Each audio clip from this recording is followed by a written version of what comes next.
Hello and welcome back to the Summer Day Studios YouTube channel. In today's video, we're going to be looking at another Maya tutorial. This time, we're going to take a look at nCloth. So nCloth in Maya is essentially Maya's built-in cloth simulation tool. It can allow you to turn any geometry that you create into fabric of some sort, from clothes to balloons and deformable surfaces. I think you can even create honey with it as well, depending on the way you set it up, sort of like viscous liquids, though it's a bit outdated for that.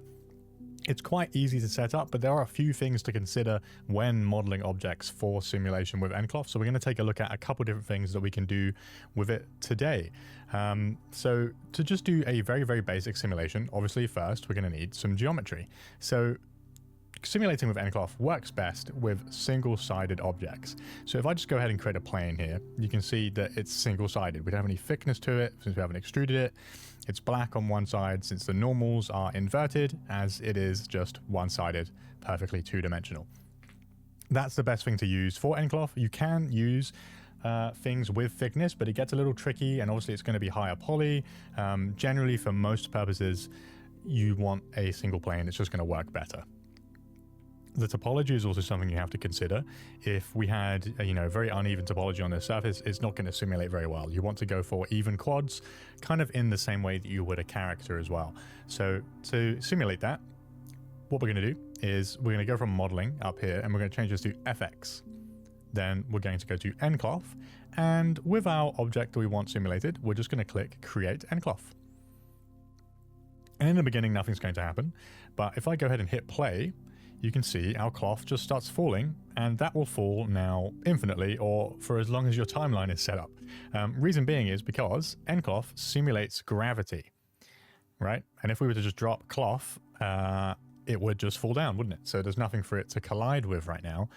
When you're simulating cloth, you need a collider. You need something for it to collide into, otherwise it's not really going to simulate very well. So if I go ahead and create a cube, maybe we'll scale that up a little bit, just bring it onto the grid a little bit more. And now if I click our cube and go back to nCloth and click Create Passive Collider, what that's going to do is turn this cube into collision object. And by passive, what it means is it's not simulating. If I were to press play now, it's not going to fall down. It's just standing in place, acting as a cube, but it's telling nCloth that we'd like this to act as a collision point. So if I play now, you can see that our cloth deforms around the cube, and it kind of very, very quickly falls off, and then will just infinitely fall down now, like a piece of cloth or like a tissue in the wind that fell out a window, right? So you can very, very quickly create simulations, but to actually tweak these to make these work a little bit better for you, we need to delve into the settings. In order to do that, I'm just going to click on the nCloth shape here, okay? And we've got various different settings. We have the nucleus, which is kind of like the brain, the overall controller of the simulation. And within here, we can change gravity. Okay, generally you want to keep this as is, right? Gravity is essentially acting at, I think this is 9.8 meters a second in terms of speed. So you want to keep this as is, because that's just physically accurate to what the real world is, as long as your scale is accurate within the scene, obviously. You can change the gravity direction. By default, that's -1 in Y to fall down, as you'd expect, but I could make this +1, and then it will fall up. I could even give it a 1 in different axes instead, and then we can have this slide sideways. Okay, but generally, if you want this to work like physically accurately, then you want this to be -1 in Y.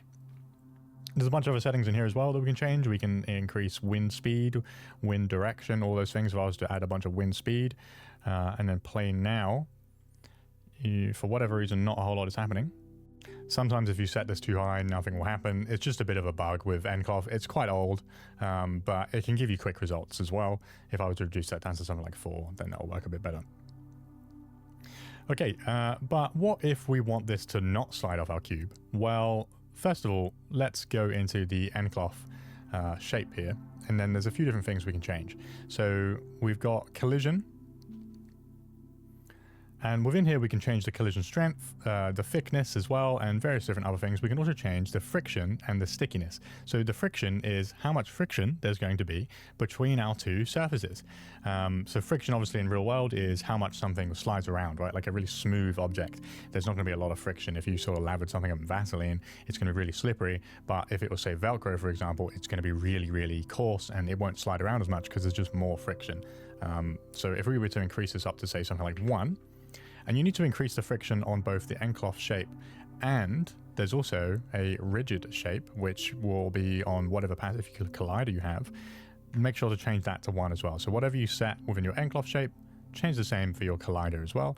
If we simulate that now, you can see the cloth is staying in place a lot more. It might still gradually slide off, but generally it's going to hold there just because the friction is a lot higher. So it's assuming this is some sort of cloth, or at least the collider is something that has a lot more of a coarse surface to it. Okay, so this is looking good, but it's looking pretty low resolution. Even if we smooth this, it still just looks kind of like bland, right? We're not getting a lot of like creasing or detail to this. It looks like it's kind of like a thick piece of felt or canvas or something. What if we want this to have a lot more detail, like it's more of thin fabric? Well, we're going to go ahead and restart. We're just going to delete our simulated object, the plane, and that's going to go ahead and remove the nCloth as well. And we'll keep the cube. We'll keep the rigid and the nucleus, but we'll go ahead and create a new plane. Okay, scale that up a little. And this time, what we're going to do is subdivide this first up to a resolution that will work a bit better for us. So I'm going to make this quite a bit higher. Bear in mind, again, this will increase the amount of time this takes to simulate. But if I go ahead back to nCloth and then create nCloth again, okay, you can see it doesn't create a new nucleus, it just creates a new nCloth shape because the nucleus is already created. It's just adding nCloth to this surface. And now if I press play, you can see now it's taking a little bit longer to simulate, but we're getting much more interesting looking surface here. We're getting more of a draped look, like this is made out of silk or some sort of like fine fabric. So the mesh density of your object really does make a difference on how much detail you're going to get, and you need to make sure that you're at a subdivision level that's going to work for you before you actually simulate. Otherwise, it won't necessarily update like this on the fly. So you can see now that we have more detail, we have something far more interesting. And what if we wanted to keep this after we're done simulating? We can simply just Control D to duplicate it and then delete the original. And now we have that saved out as, you know, you could use that as a tablecloth, for example. Right? So that's how you create some very, very basic cloth simulation. What if we wanted to create a hat, right? Recently, we uploaded a video where I created a Santa hat, and a few people had asked how we had it flop over realistically. I'm going to go ahead and delete everything just so we start from fresh. And let's quickly create a quick hat for us to animate. I'll go ahead and just time-lapse this so that we can just get to the part where we're simulating the cloth.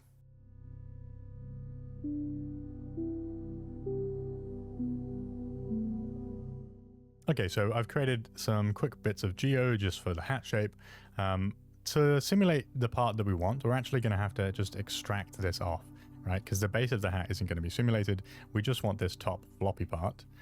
Also make sure just to fill in any holes if you do have some. I won't clean that topology for now since it's not too important. And also this topology right now is not too good for what we need. So I'm going to use the Insert Edge Loop tool. And I'm going to change the setting to multiple edge loops. And I'm going to increase this to something like 16. Maybe a few less. I'm basically here just trying to get mostly even quads. Okay, that's a little better. And then I might go ahead and just subdivide that as well. And again, we want to keep this single-sided. So I'm going to delete this top face here. And then subdivide that just so we have a bit more geo to play with. Okay, then like we did before with the plane, I'm going to come to nCloth and then create nCloth on the hat. If we were to now just press play, you can see again, this is just going to fall down. So like we did before, we need to create a passive collider. So I'm going to click create passive collider. And now if we hit play, you can see the hat kind of just folds in itself like that and creates this kind of scarf blob looking shape, right? We don't exactly want that to happen. So what we'll do instead is we'll just undo this, get rid of our nCloth, and I'm just going to tilt this over a little bit because we want this hat to fall over the side. We don't want it to just collapse in on itself, right? So I will come up to deform which is, we might have to go back to the modeling tab, go to deform, then we're going to go to lattice. I'm just going to reduce the points here, and I'm just going to have this come over the side like this. Maybe a bit more, something like that. Okay, then we'll do FX again, nCloth, create nCloth, and then nCloth create passive collider. So it's going to collapse over the side, but it's also just going to very quickly fall off the rest of the hat, right? So you're thinking, how can we get that to attach? Well, we can actually weld the base of this to the base of the hat. Select both objects, or select the top of the hat first, okay? Then go into vertex selection mode and just double click and select all the bottom vertices of this part of the hat. We're then going to select the base of the hat, go into vertex selection mode again, and then we're going to select all of these vertices, or just some that are on the top of the hat. Okay, come up to end constraint and then go to component to component. And now if we press play, you can see it's constraining the vertices on the bottom of this floppy part of the hat to the top portion of the base. Not perfectly, so we're gonna have to do a bit of cleanup afterwards, but you can see it's now connecting it, and this is most of the way there, but the hat looks a little bit too floppy, right? So how can we make that look like it has a bit more thickness to it? Because right now this just looks like super thin fabric, but Santa hat is probably made out of like some thicker felt or something like that. Some kind of thicker, like coarser fabric. So what we're going to do is come to the nCloth shape, okay? And then underneath collisions, the thickness by default is set quite low, right? Because it's assuming you want a very, very thin fabric. But let's change this from 0.037 to just 0.1. Now, if I click play, you can see the fabric is now acting a little bit thicker. It has a bit more bounce to it, like it's a bit more stiff. And if I go ahead and smooth that now, it's got some more stiffness to it. It's holding more of its structure, but it's maybe a little bit too thick. So let's reduce this down to like something like 0.07 and then play. Okay, that's giving much more of the shape that I want.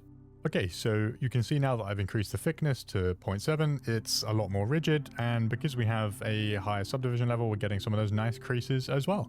So that is how you can use nCloth just to create a few basic fabrics. Feel free to experiment with it, practice with it, see what you can do. If you guys are interested, I can make some more videos on how to do some more elaborate stuff like clothing and things like that. But yeah, I hope this has been helpful as just a brief intro to nCloth. Thank you very much for watching. If you've got any questions, please let me know. And yeah, we'll see you in the new year. Have a great, happy new year. And thank you very much for watching. Bye-bye.